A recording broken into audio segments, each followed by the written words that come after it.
Minde düşerim minde. Böyle kara güzel. Yaz ciddi. Yaz ciddi yanvar ayında. Böyle sular, karlar eri. Böyle cipşik. Bütün yer ayak üstü. Sazda su.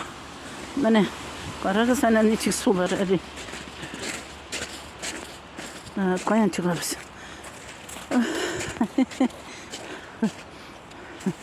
Benim подписчикlerim Karakız diğer de yok.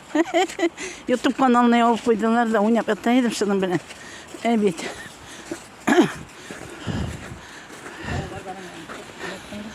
Yanılmadım öyle. Ben de oynayıp yatayım YouTube kanalına koyup. Hazır koyurga da yok. Kişilerini saklandırıp. He? Kişilerini saklandırıp. Kişilerini şatlandırıp korap yatarlar ya. Ben şu yollarını bulsa da yeri almayan kişiye o bittiğinde bana kızık kışılarını korap yatasın.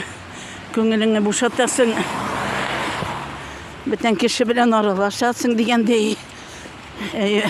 Yüzümde hazır mı kişilerime aralaşkan kişilerime yazılganıyım.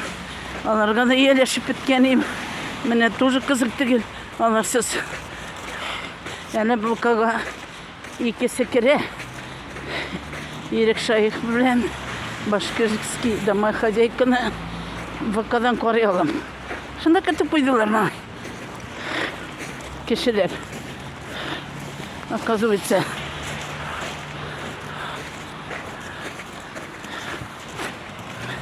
Вот. Biz kibitke varabız.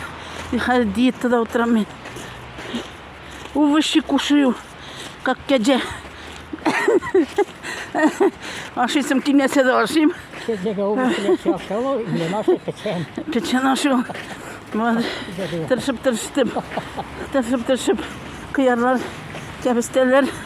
Aşağı yatam kişir. Gece köyümü satıp çekiyorsun. Oy. Peçen ana.